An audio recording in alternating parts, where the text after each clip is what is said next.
So today I've got my TA Serenity helping me out with this planar surface video about a gravity dam. Gonna be solving two different versions of this same problem. The first version will just have the gravity dam by itself, and we're gonna find how much height of water needs to be on the upstream side of this problem in order to cause the dam to tip over. In the second version of the problem, we're gonna look at a case where water is seeping underneath the dam. And in this case, the pressure at the bottom of the water is therefore pushing upwards, which is gonna make it even easier to tip over the dam, and it'll be able to actually get knocked over with a slightly lower height than in the first problem. Of course, your TA Indiana's back here on his treadmill trying to distract us, so we'll probably have to give him a little bit of attention at some point. Givens for this problem is that the concrete making up the dam weighs 2.4 megagrams per meters cubed, and we've got dimensions of 6 meters horizontally and up to 18 meters tall. For find is going to be this quantity h, which is the critical height at which the dam will be on the verge of tipping, and we'll make the units for that meters. There's a lot of ways to describe the concept for this problem, a lot of terms that mean the same thing. You could call this hydrostatic forces or plane surfaces. You could call this submerged surfaces, or simply call it a gravity dam. Now, all fluid mechanics problems require assumptions, but I'm not going to know which assumptions I need to make until I make them. So I'm leaving that section blank and instead going to move on to the free body diagram, because all force problems require a free body diagram. That's not just a statics thing, that's every course you take in your entire engineering curriculum. All right, looks like Serenity's got other places to be. When this dam is on the verge of tipping over, there's going to be 4 forces acting on it. Of course, there's the weight of the concrete pulling straight downwards due to gravity. We've got the weight of the water pointing directly to the right, acting to try to tip over the dam. And then you also have the reaction force due to the ground itself. The ground is going to push upwards to prevent it from falling through the ground, and leftwards to prevent it from sliding across the ground. And you can put both of these arrows at that far right corner, since if this beam were to tip over, that would be the pivot point. That would be the point about which it would rotate. So hydrostatic forces due to the water are going to be based on pressure, and pressure is going to increase linearly with depth. So on the left-hand side of this dam, I'm drawing a blue triangular distributed load, which represents the force on the dam due to water, which is increasing as you get deeper due to the increase in pressure, since force is pressure times area. When you take this triangular distributed load and turn it into a single point force, it's going to act at the centroid of that triangular shape. And so that's why I have it drawn here at a distance of 1/3 of the height up for the bottom, right at that centroid of that triangle. I'm going to be able to do the same thing for the weight of the concrete. Since the gravity dam itself also has a triangular cross section, its centroid will be 1/3 of its width, closer to the tall side. With the free body diagram drawn, next step is your equations of equilibrium. I don't actually care what the reaction forces are, so I don't need to sum forces in the x or y direction. Instead, I'll just go straight to a sum of moments about that point. So if I call that point A there at the corner, the pivot point of rotation, I do a sum of moments at point A. I'll arbitrarily say that the clockwise direction is positive, and then the moment's just going to be force times distance. So the force due to the water times 1/3 height is the amount of leverage arm, that's its perpendicular distance from A. And then the moment due to the weight of concrete is going to be the weight vector, right, the force, times the distance 4 meters, where how far the weight vector is from point A. The weight of the concrete is going to be density times volume. But we can't figure out volume just based on the cross section. We actually need a depth. We need dimensions in all 3 directions. So this brings me to my first assumption. I'm going to have to assume a depth for the dam. I'm going to go ahead and call this 1 meter because it's actually not going to matter what distance you choose, because this same depth is also going to be used for the water. It'll end up canceling it out, so you could choose any number that you want. So density, 2.4 megagrams per meters cubed. Let's just convert that. 2,400 kilograms per meter cubed. Since a megagram is 10 to the 6 and a kilogram is 10 to the 3rd. Problems will almost always be easier if you convert to kilograms, meters, seconds, newtons, right? The regular units. Plug in gravity, 9.81, not 32.2, which would be used for English units. And we get an answer about 1.27 million newtons. That's a heavy dam, but it's concrete and it's 18 meters tall, which is like 4 stories. So yeah, it's gonna be pretty heavy. For Fw, the force of the water, I'm gonna draw over here on the side under my free body diagram a pressure prism. So this is a three-dimensional shape, which is not exactly volume. Two dimensions of this shape are area, which is the surface that it's pressed against. But the third dimension of this shape is not depth, it's not a distance, it's pressure. So the volume times this shape is actually the area times a pressure, which gives force.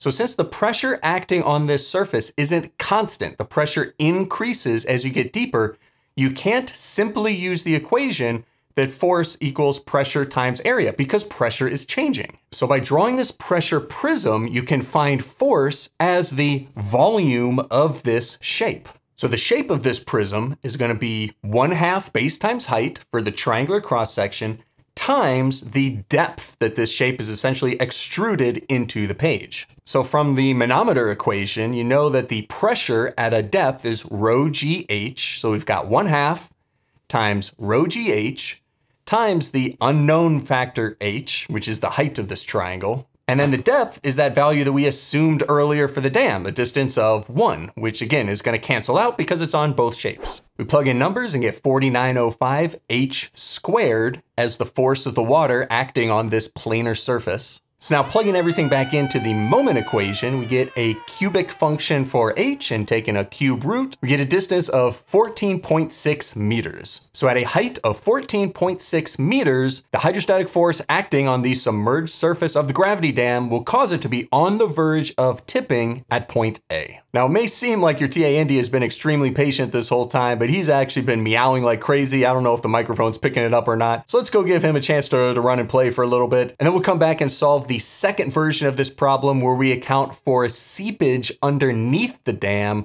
which actually causes it to tip over a little bit easier.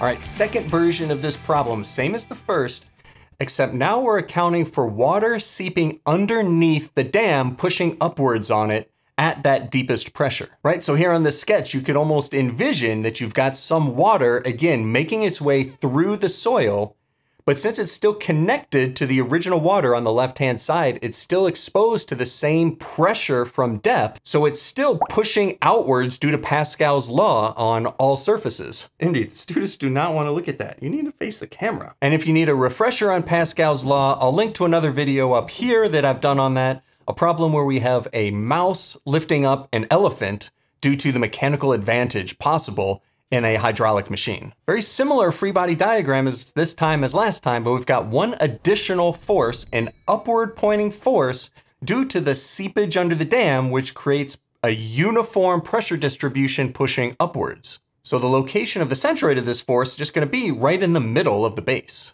I'll again write out my equilibrium problem as a sum of moments, and I'll arbitrarily set the clockwise direction equal to 0. By taking the sum of moments at point A, I don't have to account for the forces at point A. They both cancel out, they have a distance of 0. So I've got my force water 2, and the weight, both multiplied by their respective distance terms. Weight of the concrete hasn't changed, so I can use that same 1.27 million from the last problem.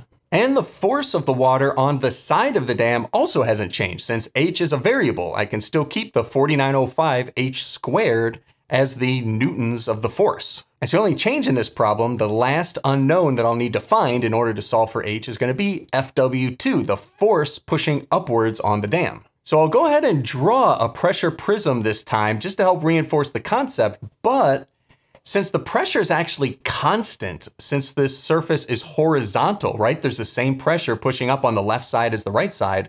I can actually just do pressure times area to get force. But just for practice, here's the pressure prism, and you can see the cross-sectional area on the top has the 6 meter width of the dam, and then the 1 meter depth that we arbitrarily chose. And then the third dimension of this pressure prism is rho GH, the pressure at depth H. So the force is going to be the volume of this pressure prism, 6 times 1 times rho GH. So I get 58,860 times H for the force of the water, and I multiply that by the distance 3, which is the centroid of the upward pointing force, the distance it is away from point A. Plug this into a solver. Since it's a cubic, there are 3 solutions, but 2 solutions end up being imaginary, so not very hard to figure out which is the right one. and I get a distance of 12.16 meters, which is smaller than the height the first time. And that makes sense because this time the water that's pushing to the right to try to knock over the dam is actually being helped by the seepage underneath that's pushing upwards. The rightward force on the vertical side of the dam and the upward force on the bottom of the dam are both causing moments in the same direction, causing the dam to tip over about point A. So with an extra moment on the bottom helping out, you need a smaller force coming from the side to achieve the same effect. And this may also help demonstrate why either avoiding seepage or accounting for seepage is so important when building this type of structure.